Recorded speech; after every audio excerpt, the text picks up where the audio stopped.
A dramatic new message from former US President Donald Trump is reverberating across the hemisphere tonight. On his Truth Social account, Trump released video footage claiming that US military forces carried out a second kinetic strike against what he described as Venezuelan narco-terrorists. According to his statement, the operation left 3 men dead while targeting a vessel allegedly smuggling narcotics bound for the United States.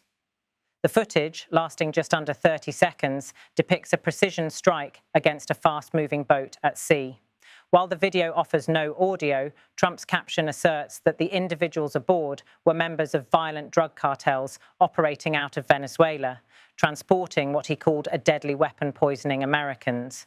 This marks the second such operation announced by Trump in recent weeks, intensifying his administration's campaign against transnational narcotics networks.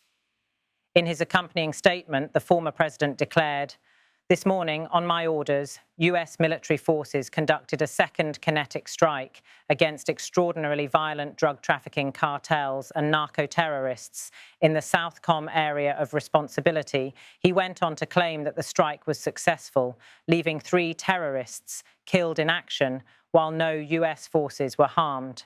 His message carried a blunt warning: "Be warned. If you are transporting drugs that can kill Americans, we are hunting you." Trump further accused Venezuelan cartels of devastating American communities for decades, alleging that millions of US citizens have died from narcotics brought across borders. He concluded with a familiar rallying cry, "No longer." The post, written in his trademark mix of capital letters and exclamation points, was meant to emphasize urgency and strength. This announcement comes amid already tense relations between Washington and Caracas.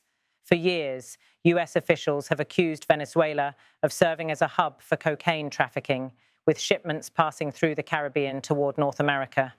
President Nicolas Maduro's government has repeatedly denied such claims, dismissing them as part of a long-standing campaign to undermine his legitimacy.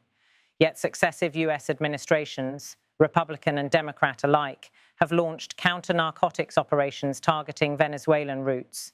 For Trump, the timing of this revelation is politically significant. It underscores his reliance on a law and order message, one that highlights national security, border control, and the fight against drugs. Analysts suggest that the dramatic framing of these operations, from the fiery rhetoric to the broadcast of military footage, is designed not only to intimidate adversaries abroad, but also to reassure voters at home. The use of the term kinetic strike is notable. It suggests a direct, lethal military engagement, language more often associated with counter-terrorism campaigns in the Middle East than counter-narcotics missions in the Western Hemisphere. This choice of words raises questions about rules of engagement, the role of US Southern Command, and the potential for escalation in an already delicate geopolitical environment. Critics warn that labeling drug smugglers as narco-terrorists could blur legal distinctions and expand military powers beyond traditional boundaries. Under US law, counter-narcotics operations are often handled by law enforcement agencies, with the military providing support. By presenting these missions as wartime strikes, Trump signals a new doctrine, one that treats cartels as enemy combatants rather than criminal enterprises. Internationally, the move could provoke sharp responses. Venezuela is closely aligned with Russia, China, and Iran, all of whom have condemned previous US military actions in the region as violations of sovereignty. By conducting operations in international waters and publicizing them as targeted killings, Trump may risk further alienating allies of Caracas and inviting retaliatory rhetoric on the global stage. The announcement also evokes historical echoes of past US efforts in the war on drugs. From the crackdowns of the 1980s to Plan Colombia in the early 2000s, Washington has poured billions into countering narcotics flows from Latin America, yet rarely has the language been this militarized. Trump's framing suggests a pivot, treating drug trafficking as a matter of national defense rather than public health or organized crime. This approach dovetails with domestic concerns. In recent years, the opioid crisis and fentanyl overdoses have dominated headlines, with communities across the United States grappling with staggering numbers of deaths. By tying the Venezuelan operation directly to these issues, Trump paints the strike not as a distant foreign action, but as a defense of American neighborhoods, families, and lives. Reactions, however, remain uncertain. The Venezuelan government has yet to officially respond, but past precedents suggest a strong condemnation is likely. Caracas has historically labelled such US operations as illegal aggression, accusing Washington of fabricating pretexts for intervention. Human rights organisations are also demanding answers. Were the men on the boat truly cartel operatives? Was evidence presented to justify the use of deadly force? Without transparency, they warn, the operation risks being seen less as justice and more as extrajudicial action. Meanwhile, Trump's supporters are celebrating the strike. Online communities aligned with his message are amplifying the video, portraying it as proof of American strength. For them, the footage serves as a rallying symbol.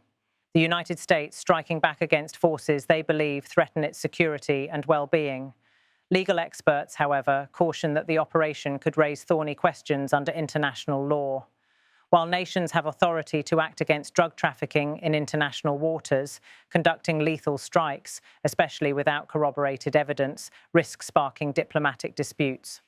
Critics argue that the language of terrorists killed in action blurs the line between military combatants and suspected criminals, a distinction crucial under both US and international law. At its core, the announcement highlights the blurred line between military strategy and political theatre. For Trump, the strike is not only about disrupting drug shipments, it is about projecting a message of uncompromising force.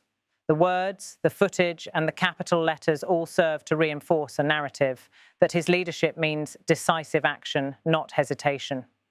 Whether this approach will reduce drug trafficking or instead escalate regional tensions remains to be seen. What is clear is that this second kinetic strike represents both a symbolic and literal escalation in America's decades-long war on drugs. With the world watching closely, the strike has become more than a military operation. It is a declaration, a warning, and perhaps a preview of how Trump envisions America's role on the global stage.